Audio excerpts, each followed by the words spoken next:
1 year ago, a little show by the name of All In happened and kind of set the wrestling world afire.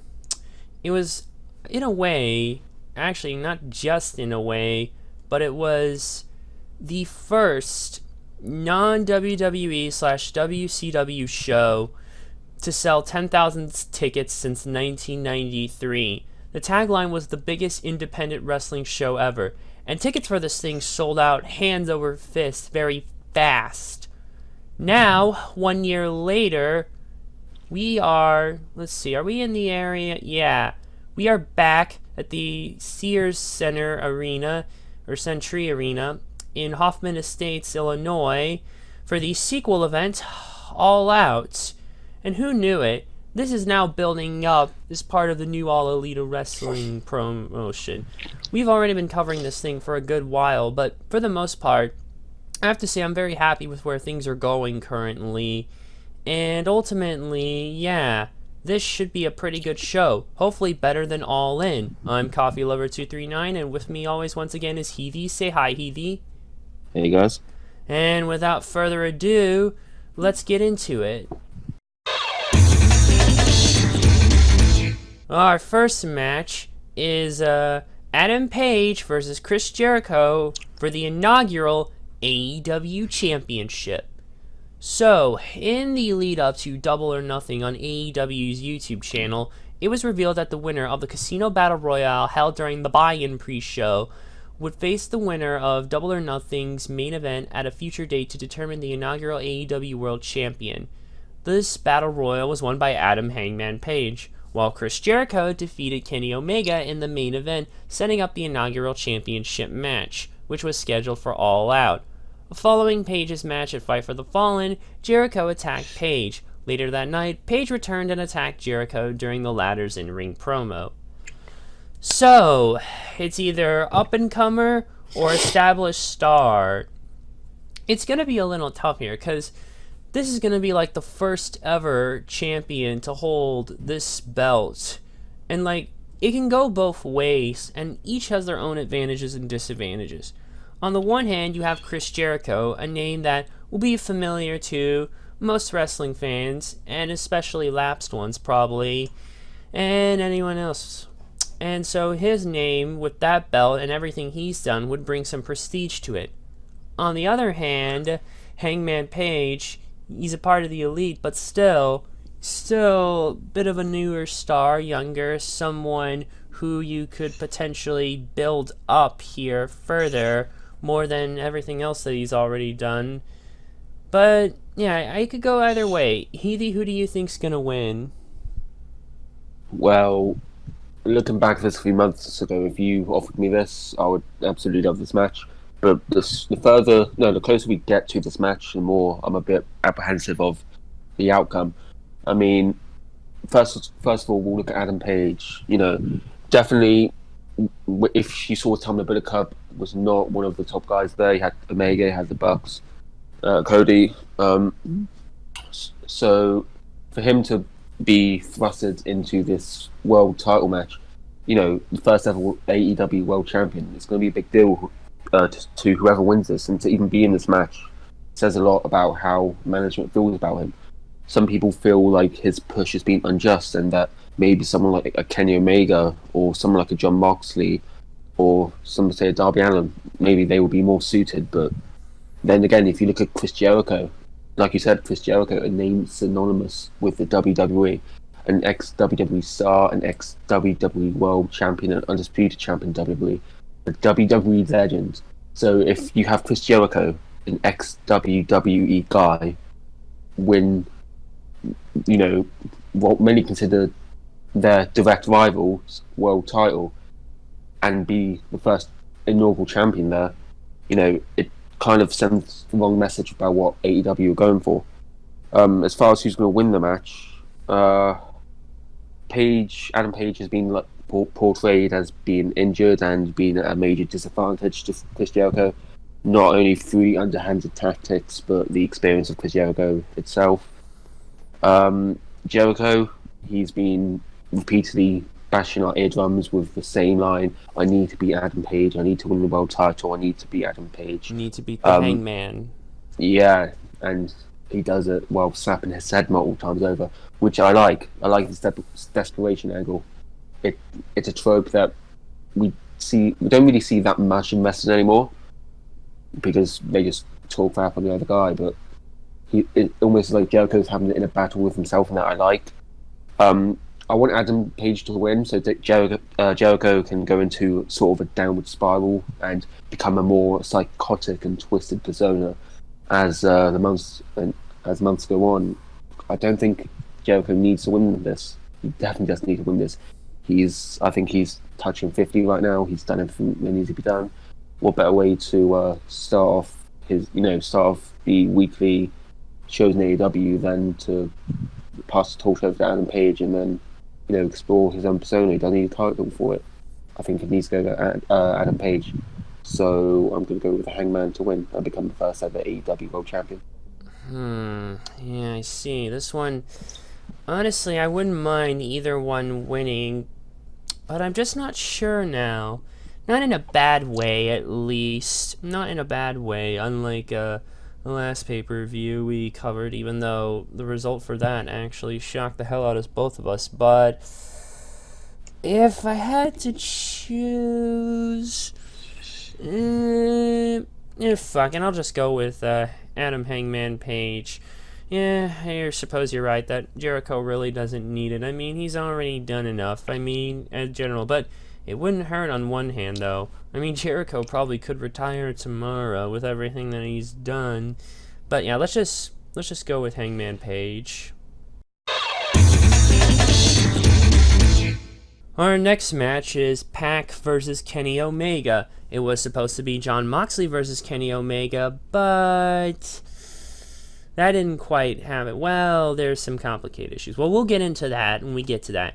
So at the conclusion of Double or Nothing, Jon Moxley appeared from the crowd, confirming he had signed with AEW and attacked both Chris Jericho and Kenny Omega. The latter fought back and brawled on the entrance stage, where Moxley put Omega through the stage with a standing fireman's carry takeover off a giant stack of poker chips. Oh my god, he tried to kill Kenny! Anyways, later a match between Omega and Moxley was scheduled for All Out. At Fyter Fest, Omega attacked Moxley following the latter's match, with Omega standing tall. On August 23rd, however, Moxley announced that he would be unable to compete at All Out due to an elbow injury. It was then confirmed that Pac would replace Moxley after AEW and Dragon Gate settled their creative differences, which kept Pac from competing at Double or Nothing and subsequent events, making All Out Pac's debut match for AEW. And what I mean by creative differences is that Pac was still the, I forget which title exactly, but it was a Dragon Gate title he was holding, because that's pretty much pretty much where he started, or where he's synonymous with. I think it was, where was it? Yeah, Open the Dream Gate Championship, I believe at the time he was holding. Yeah, Open the Dream Gate Championship he was holding at the time, and they had to change the whole Pac and Hangman Page match for a Double or Nothing, and they had to scrap it off the card. But here, though, now Pac's taking the reign because Jon Moxley got injured. Moxley's been doing some stuff in Japan. He won the IWGP US Championship off Juice Robinson. And they were building up Moxley and Omega. Like, you knew this was going to happen at some point, but now they've had to throw in Pac. But to be fair, Pac's still pretty good and stuff, and it'll give more time for build-up for Moxley and Omega. Maybe they'd save it for the next pay-per-view, or maybe they'd save it for the next, or for the debut of AEW Wednesday Night Dynamite on TNT. So, I don't know. Who do you think's gonna win? It does suck that Jon Moxley's out with another staph infection. I mean, to think that this match could have been a possibility in January, maybe even April, even though we knew that Ambrose was leaving, we didn't think that this would materialize so quickly. So to have it kind of ripped from our grasp mere weeks before the match was scheduled to take place, it sucks. But every cloud does have a silver lining, and this silver lining goes by the name of Pac. He was the former Open the Dreamgate champion. I think that was probably what hindered him appearing at Double Nothing. There was this during negotiations. I think it was mentioned about how Pac did not want to lose while he was champion. He wanted to maintain the credibility of being a champion. And since he was booked pretty poorly over WWE, he wanted to maintain his own stock in the wrestling world. But now he's no longer champion, so he can lose in other promotions as and when. And here's an interesting stat. I'm pretty sure up until he lost the title, he was undefeated for a lot. A long time. He was undefeated. I don't know the full stat, but it may have been 21 months or something close to that. But yeah, it's definitely getting built up. I mean, it's one of the best replacements in recent memory I can think of. I can't remember another replacement that lived up to the hype. Maybe it was during that Chelsea event with Balor and Wyatt. But yeah, that one there where AJ Styles replaced Bray Wyatt as Wyatt went down with meningitis, or should I say Sister Abigail at the time. Anyways, continue. Yeah, so Pac is coming off a hell of a run. I know he's not champ right now, but still doesn't take away from what he's done in Dragon Gate. Omega, I believe he's either 1-1. I think he's 2-1 right now.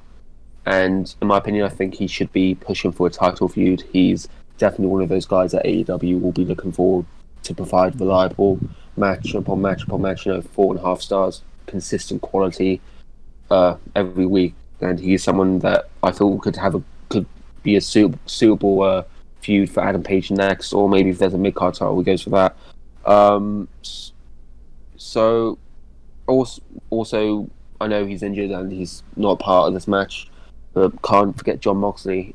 You have to assume that when Jon Moxley returns, he will be going back to have a feud resurgence with Kenny Omega, and Omega will need momentum for that. I'm not sure how long Moxley's out for, but hopefully it's not a year or something like that. I don't think staff infections take that long anyway, but who knows, maybe I'm wrong about that. But yeah, I think that the right choice. I know to have him lose on his debut, it's not as bad as it seems, although losing on a debut is losing on a debut. But I think it's better for Kenny Omega to beat Pac here, so I'm going to go with Omega to win. As long as both men have a strong showing, I don't think that'll be a problem here. Both should probably still look strong, and this should still be a great match.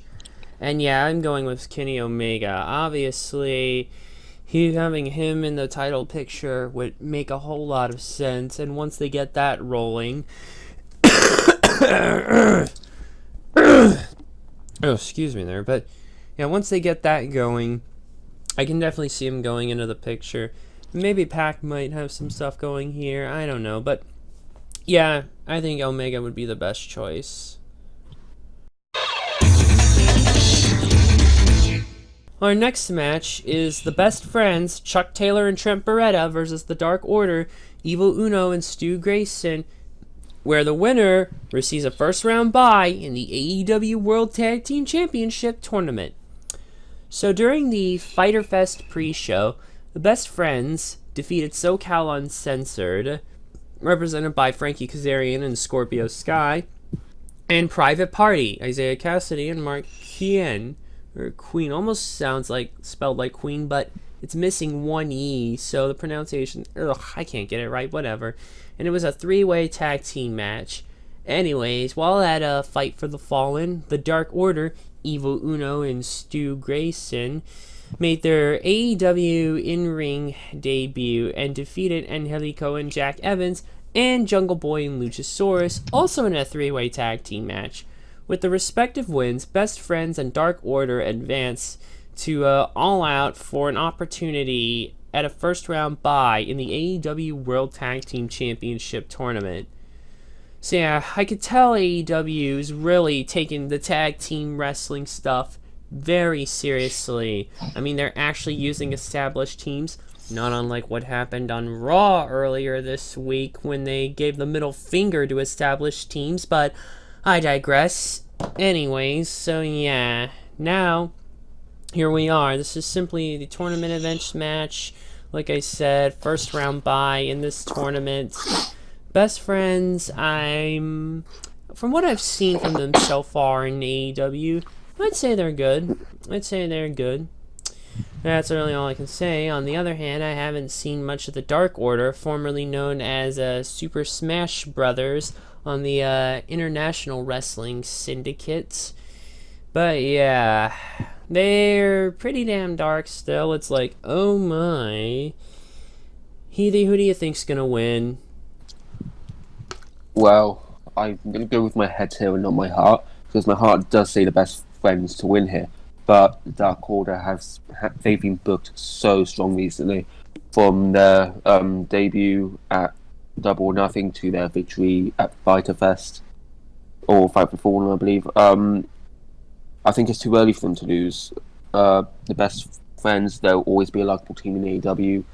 I think it will only further fuel the fans' passion and adulation and support for Brett and Taylor if they were to go, no buys, just go straight from the bottom, work their way up, and then get a victory over the Dark Order. I feel like Dark Order has been booked so strong that it's not really booking themselves into a corner as much, but I feel like for them to take the first loss, it should mean something more meaningful than a match with a bar in the line. Not to say that a bye isn't meaningful, but to have them lose in the semi-final or final would make it feel much more impactful. Also, I guess it's not. I'm not sure if it's tradition, but it just feels more fitting that a heel team gets the bye. Because they're sneaky. Trade to the hill with sneaky cowardly, just underhanded, get whatever they want to get, and they just just have the heel team get by. It just makes the faces work so much harder to get it, and it makes the crowd cheer them on more.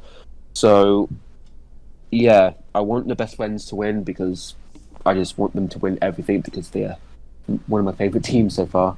But I'm going to go with my head and think tactical and think the Dark Order's going to defeat Barrett and Taylor here.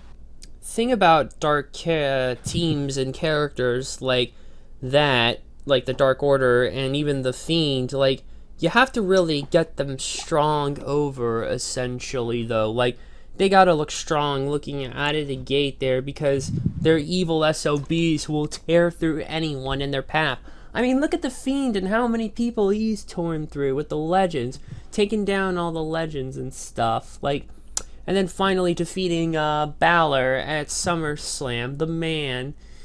But yeah, it would make sense, like, mostly in that case, I suppose, for the Dark Order to win, because dark characters, what good are they if they lose so much? And that was the problem with Bray Wyatt's initial run, is that even though he was dark and creepy, he lost a bit too much, and like his title reign was underwhelming, honestly, and wasn't given the proper time it should have been.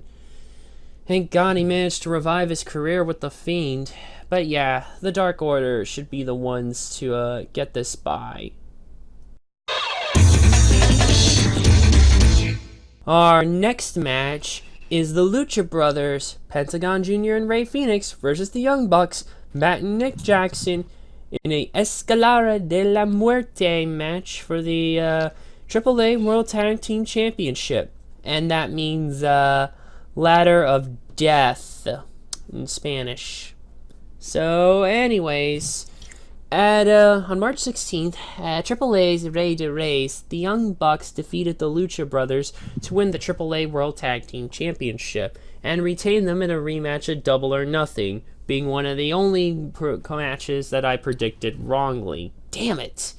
In June, the Lucha Brothers regained the titles at AAA's Verano de Escalando.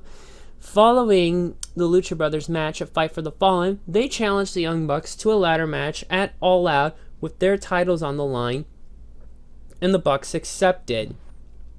So yeah, two crazy tag teams in a ladder match, all the shenanigans. Oh man, just imagine this match. This match is gonna be something else. Just even thinking about it already. Just all the crazy spots they could do with the ladders and all that jazz, and like, oh, it would be so. Damn, I'm so excited for this match. I think this is probably like, this has to be one of the top 3 matches of this card that I'm the most excited for. Evie, who do you think's gonna win? Well, if you're saying top 3, I mean, if this was on a WWE card, you guarantee this will be the number 1 match people will be keeping their eyes peeled for. But to say this is a top 3 match to look out for is a testament to the strength of this card. But Lucha Bros, they're AAA. They were the AAA tag champs. Young Bucks are now. Young Bucks won at Double or Nothing, and they got a victory at Vita Fest.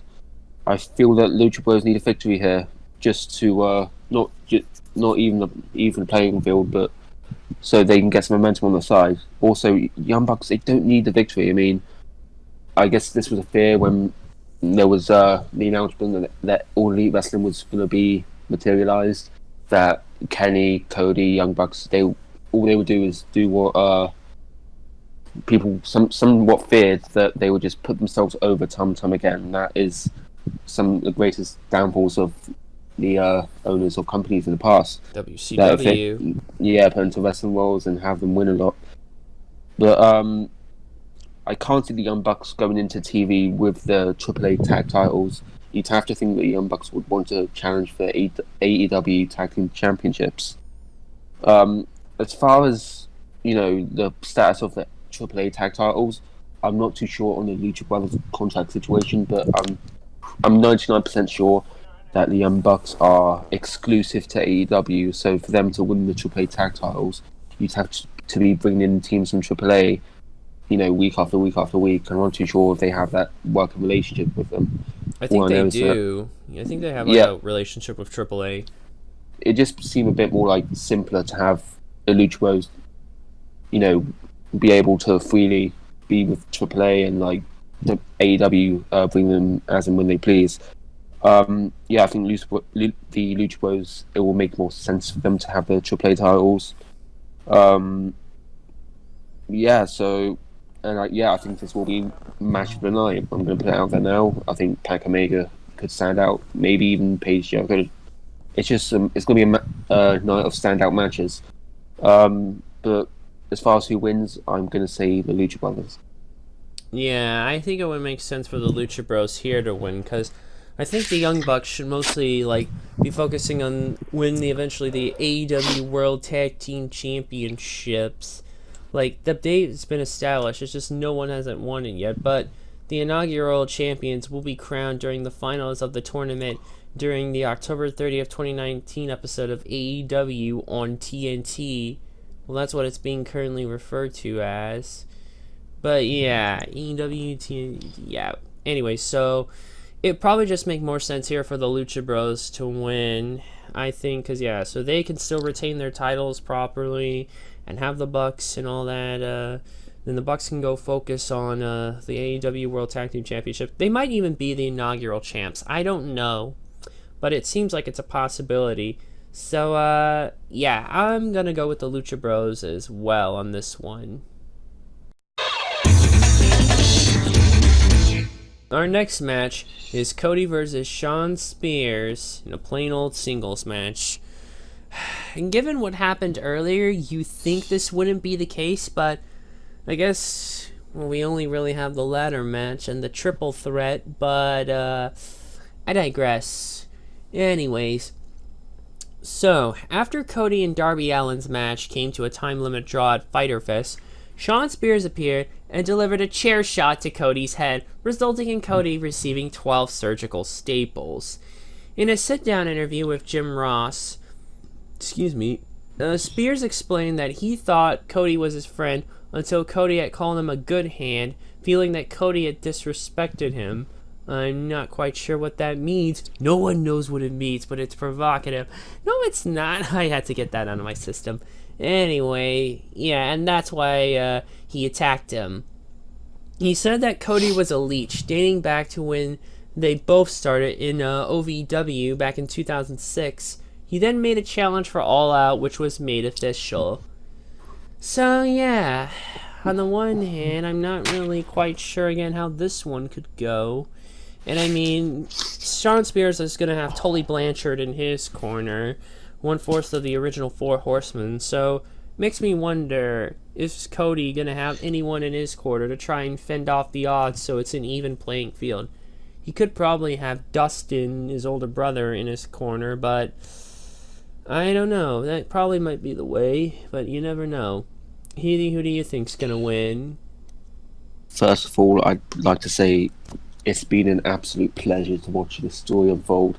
AEW on their official YouTube channel, they put out these mini-series, for whether it be a pay-per-view or just a simple being the elite. There's been this mini-series called AEW Road to All Out.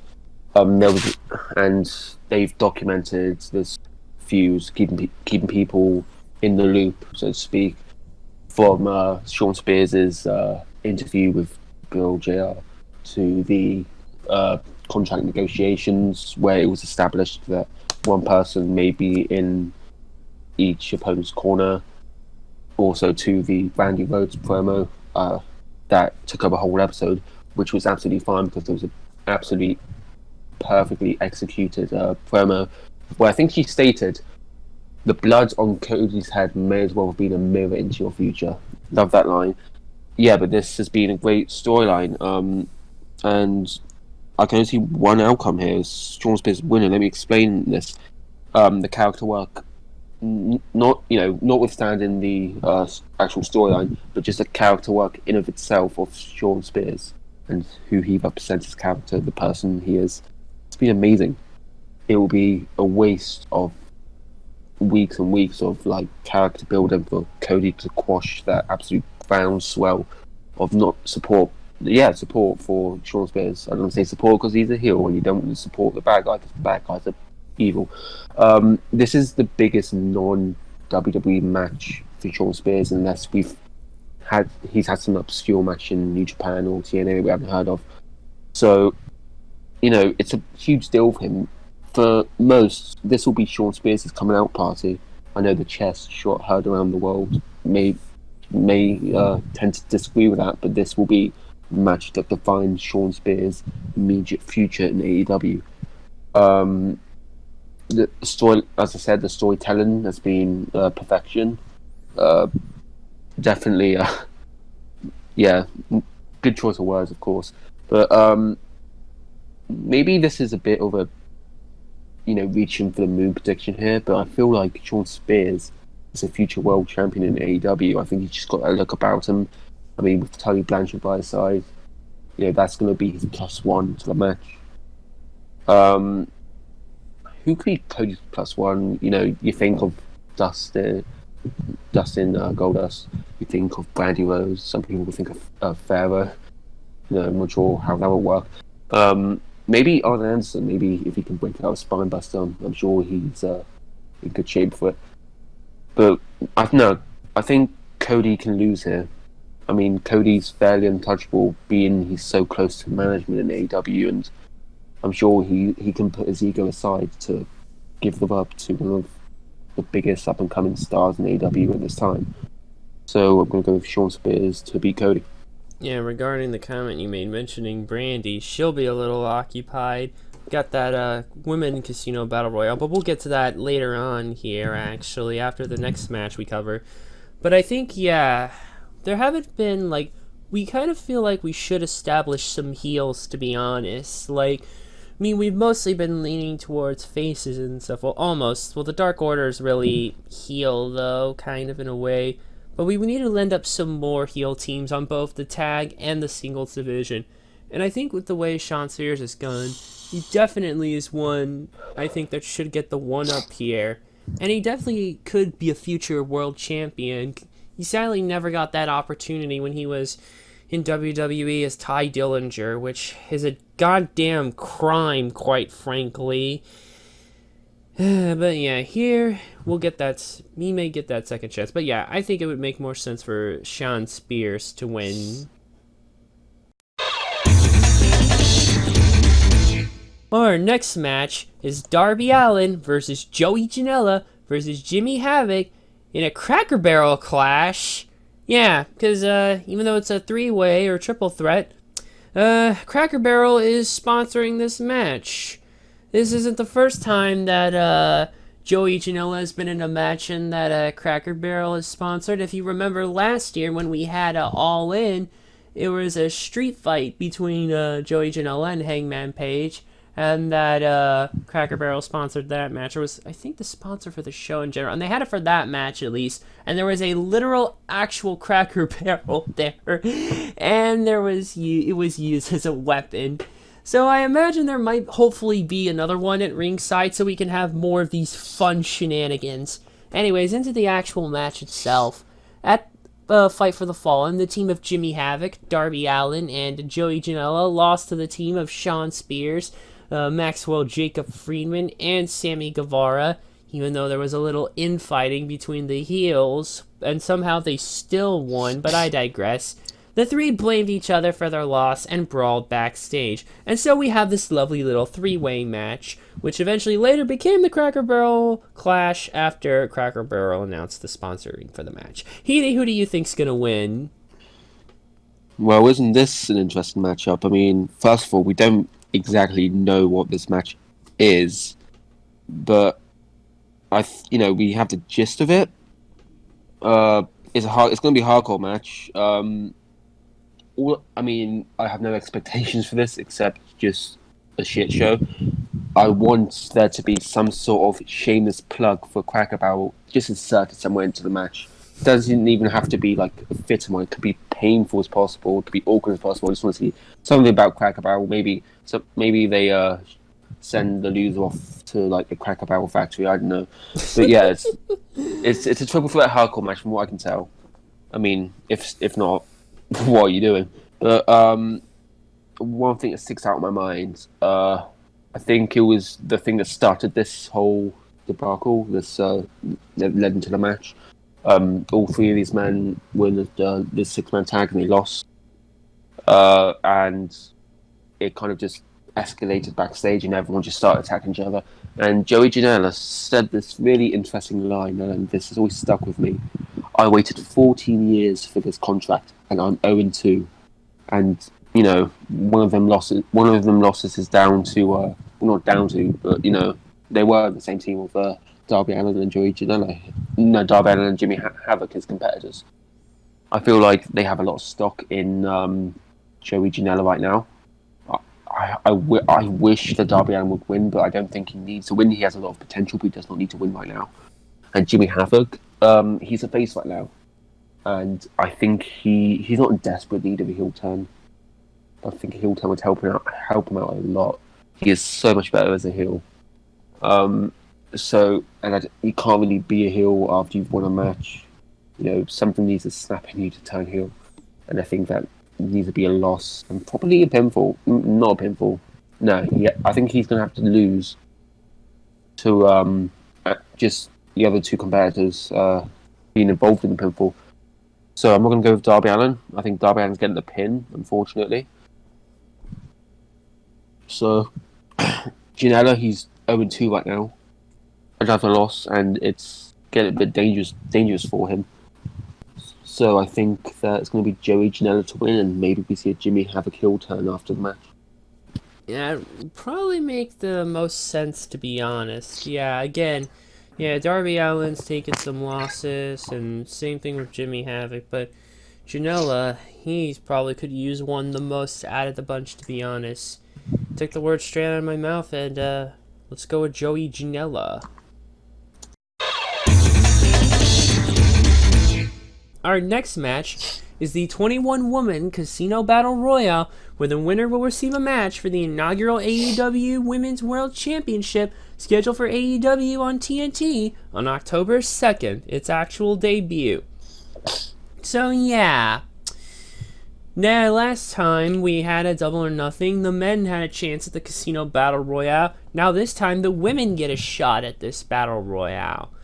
Currently, there are 10 other opponents that have yet to have been announced. But, okay, I will go over these participants after the description. Okay, So on the road to All Out on August 7th, it was announced that the All Out pre-show would feature a female version of the Casino Battle Royal, with the winner receiving a match for the inaugural AEW Women's World Championship, scheduled for the October 2nd AEW on TNT broadcast.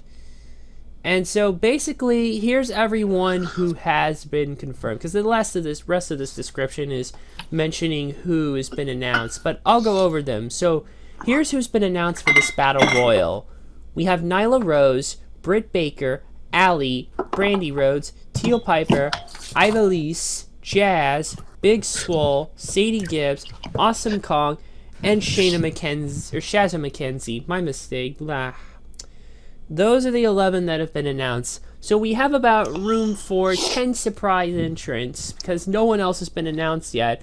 And I kind of doubt they're going to just go and spoil the entire amount. There's probably going to be a few surprises in there. Who? I don't know. What I do know, though, is that this Casino Battle Royale, it was an interesting concept when they first debuted it, considering it had 21 entrants, 5 wrestlers, and every 3 minutes, another group of 5 wrestlers, while the 21st and final entrant would enter alone. And of course, the wrestlers were grouped based on the suit they drew from a deck of cards, and the order of when each group enters based on the random draw of the cards, and the Joker is the 21st and final entrant. It's such an interesting take on the Battle Royale type, like having multiple groups of people enter, and it's something unique. I wish I would see a little bit more, but I digress. Heedy, who do you think's gonna win? To be honest, I think the way to get through this is look at the 11 participants and just see how likely it's going to be. So Shazza McKenzie, I'm going to be honest, I know literally nothing about her. All I know is that she's added into the Battle Royal. I can't see her winning, especially with the star power in this match, along with the yet to be named. Sadie Gibbs, yeah, I do enjoy. She's a good wrestler, but I don't think it's going to be her. Big Swole, sounds like me when Alexa Bliss comes out, but again, I do not know much about her.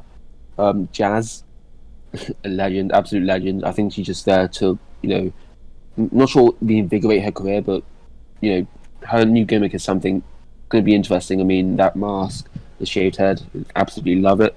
Ivelisse, Till Piper, Ali, can't see them winning. I think they'll let me make it to like the final 5 maybe, but I can't see them winning. If Brandy Rhodes wins this, it's an absolute disaster. So let's not even think about that. So that goes down to Nyla Rose, Britt Baker, and Awesome Kong. Well, I think a lot of people would prefer Britt Baker to win. I think AEW are playing a bit risky, and they are holding off a Britt Baker title match, or maybe go a bit further to say title victory, until much later on, maybe not even in 2019. Maybe like have a Daniel Bryan or Kofi Kingston situation where they make you wait and wait.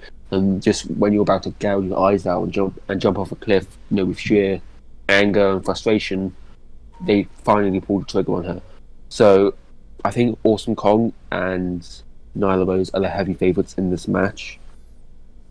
I mean, either one of them will be great candidates to go for the AEW Women's title and be in that match. But I'm just going to go off sheer experience alone, and the fact that, this woman has been reliable in the past. Everywhere she goes, she makes an impact, and I feel like this will be a good way to. I don't think that the women's Casino Battle Royal is going to win the women's title match. By the way, I feel like it's going to be a big obstacle to overcome. But I feel like Awesome Kong's going to win. I was thinking Nyla Rose, but just because of the experience beforehand, I think they're going to go with a bit of a safety pick and go with Awesome Kong to win. Well, damn, when you put it like that, it makes me almost want to second guess my pick itself. Because, I mean, the field is pretty big for the most part. I mean, you look at this, it's like, holy shit. It's like, what do I even pick? I mean, I was wondering if Nyla Rose and, Awesome Kong would have a separate feud. I don't know if they should be feuding immediately, directly over the AEW Women's World Championship, because I feel like that would be doing it too early a little bit. and they could have like, oh, maybe one of them could, whoever, I don't know, just it's a lot to think here, but I don't think they would go that early over the title. But then again, I would like to see them feud separately. And looking at this field, it's such a big field, to be honest. They could go anyway, but you know what? I want to go with Britt Baker, honestly. I'm going to go with Britt Baker on this one here, because I feel like they've been giving her a steady push, and I feel like it's going to build up to hopefully this. And who knows, maybe she might actually do the unthinkable, but who knows? We'll see. Our next match is Rehaul versus Hikaru Tschida. Now, there's no background information here for this match. Again, for these last 3 matches, this one and the next 2, there is no background information for either of these, so kind of have to go off the cuff and go back and look back at older information. Of course, Hikaru Tschida and Rehaul, wait a minute, they were on the same team actually in that 6-woman tag at Double or Nothing. Yeah, and they were on the winning team for that one, might I add. And Rehaul had the triple threat at Fyter Fest and won. And I don't think Hikaru Tschida was on the card for that one. No, it wasn't on the card for Fyter Fest. Don't know if she was on the card for Fight for the Fallen. Nope. So yeah, these two are just now here, and they're gonna face off again. Heaty, who do you think's gonna win? Yeah, not a lot is known about this match, other than the winner does go on to face the winner of the Casino Battle Royale for the AEW Women's title on October 2nd. Oh shoot, they didn't mention that here at all. Oh, did they not? No, so I didn't have any idea. I must have forgot, but continue. Okay, so the only history I can think of is they had a 6-man tag at Double or Nothing. I know they were on the same team, and I think it was Ryo Mizunami. And I know there was on the other team there was Aji Khan, Yuka Sakazaki, and Emi. I want to say Sakura. Yeah, so they beat them. I'm not sure there was tension between. I'm not sure there was tension between the team of Hikaru, Riho, and Ryo. Or maybe there was some sort of like post-match angle that went on, but I'm not too sure if it involved Riho and Hikaru. Going back past that, all I know is that Riho was the former partner of Kenny Omega in DDT. So I'm sure Kenny put in a good word, and that's why Riho's here now. So that, Riho's definitely going to be a big part of the women's division, from what I can tell. And I think she's only 22, so she's not even in a prime yet, far from it, and she's still a pretty good wrestler. Yeah, apart from the fact that it's basically a number 1 contenders match, I'm not too sure about the match reasoning, and there's not much to go off. I'm sure it's going to be a good match. Yeah, but just based off the history with Kenny Omega and the fact, there's not much, is there? I'm going to go out on a whim, and I'm going to say Riho's going to be Hikaru, and Riho will be going on to face Awesome Kong. Yikes. Yeah, Riho's actually the same age as me, actually, which is kind of crazy to think about, even though she was born on June 4th, and yours truly here was born on May 16th. Anyways, yeah, I might as well just go with Riho. I don't really have a whole lot to say about this match, other than I hope it's pretty good. So, yeah, I'll go with Rehaul. Our next match is Private Party, Isaiah Cassidy, and Marquia Queen. I don't know. Oh, I wish I could remember how to pronounce it. But Mark Q versus Angelico and Jack Evans. Yet another one with no information. And I don't remember if these two teams have any history to them. I might have to take a quick look here. Let me see. Maybe. Actually, no. Not at Fight for the Fallen. I'll tell you that much is certainly certain. Maybe at a Fyter Fest there was something. Okay, wait a minute. No, not quite. Although that is where Private Party were in that three-way match for a first round bye at the AEW World Tag Team Championship tournaments, but they ended up losing, and I can't think, I know, Angelico and Jack Evans, they had a match against the Best Friends where they lost at Double or Nothing. So yeah, these two teams don't really have a whole lot of history. This is another pre-show match, by the way, the second of confirmed pre-show matches. I don't really have much else to say about this. Healy, who do you think's gonna win? Well, it is a pre-show match. It's got a pretty clear heel face dynamic. You have Angelico and Jack Evans as the heels, the defective heels, and you have Private Party as the faces. Private Party, they are on an echelon all their own when it comes to charisma. I'm telling you, they're like the Street Profits, but better maybe? I don't know, it depends on your stance. But yeah, the winners of this match, inconsequential, as I said. Angelico and Evans, if we're comparing teams here, these are two people who, as a team, are more experienced. I'm pretty sure Private Party did work the independent circuit, but as compared to wrestlers, they are more experienced, so they'll be there to work the crowd, get them all amped up. It is a pre-show match, so it's going to be a feel-good victory for the Private Party. As to what they hold in the future, Private Party are, to put it bluntly, they are the future of AEW. I mean, the charisma, they gel pretty well for a team that not many people heard of before AEW came into existence. So yeah, it's going to be one of those typical pre-show feel-good victories, and nothing wrong with that. I feel like it's going to be the best option for the match for the faces to win here. So I'm going to go with Private Party to pick up the W. It looks like you took the words right out of my mouth. Might as well go with Private Party as well. It's just a shame not every match can have all the interesting info, but we're almost done here, and I probably will have a good enough to go for the next one. But yeah, Private Party to win.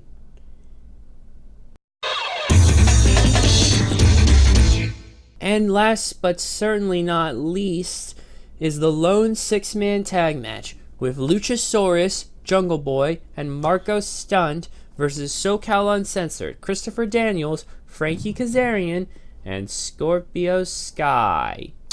So I think unlike the last two teams where they didn't have a whole lot of history or virtually none together, I'd say that, yeah, old Luchasaurus and Jungle Boy have fended off the old team of SCU a bit or so.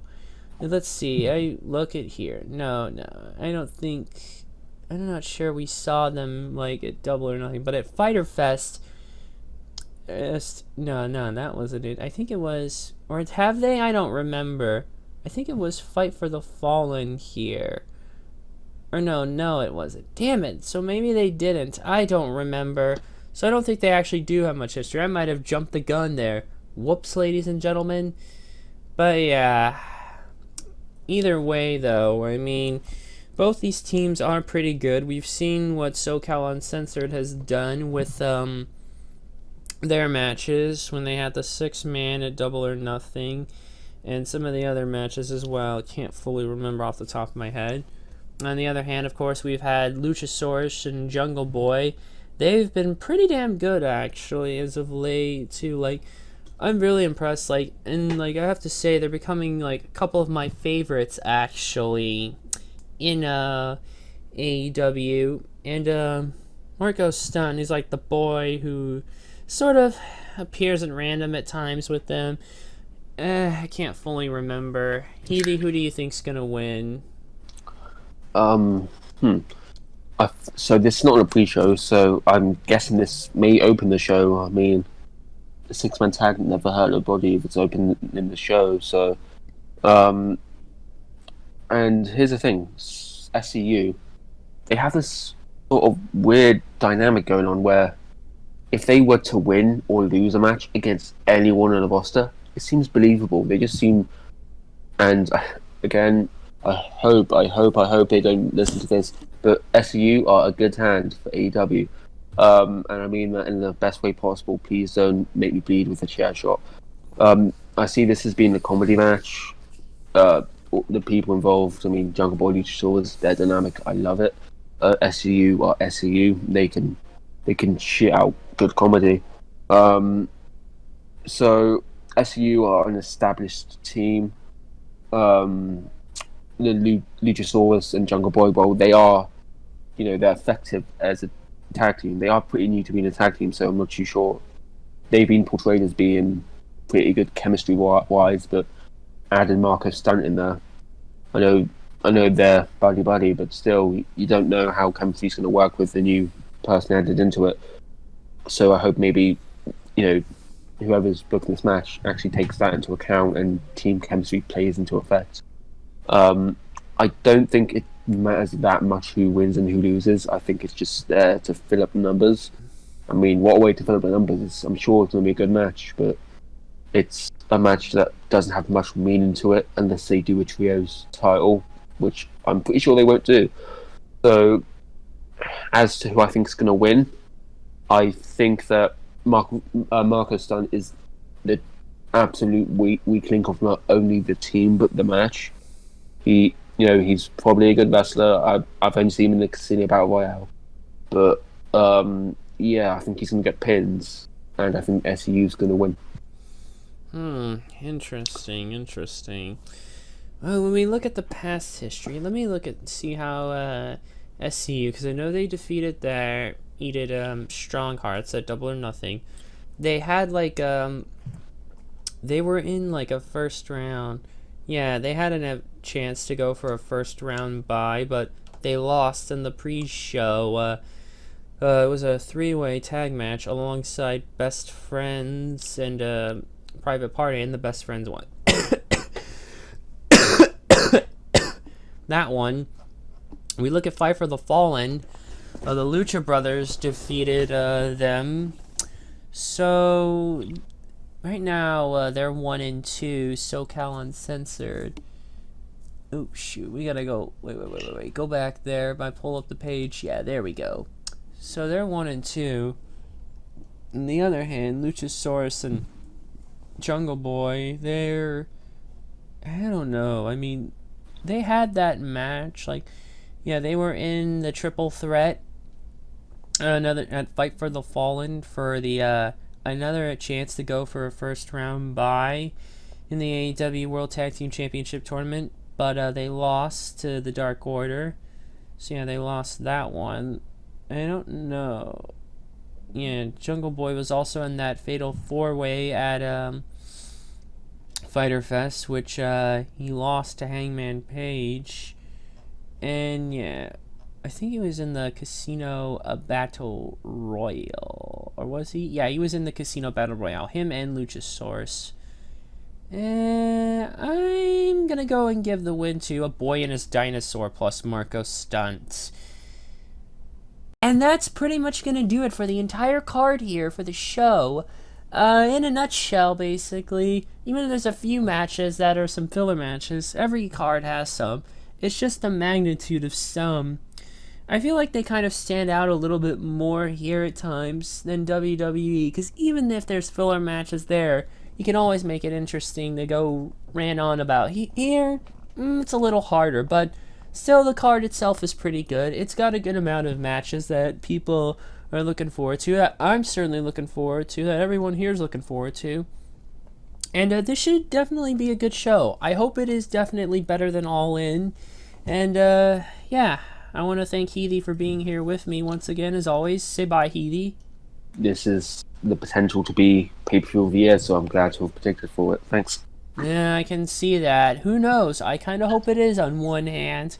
And without further ado, thanks for watching, and we'll be back for a Clash of Champions when that happens. So, until then, thanks for watching, and goodbye.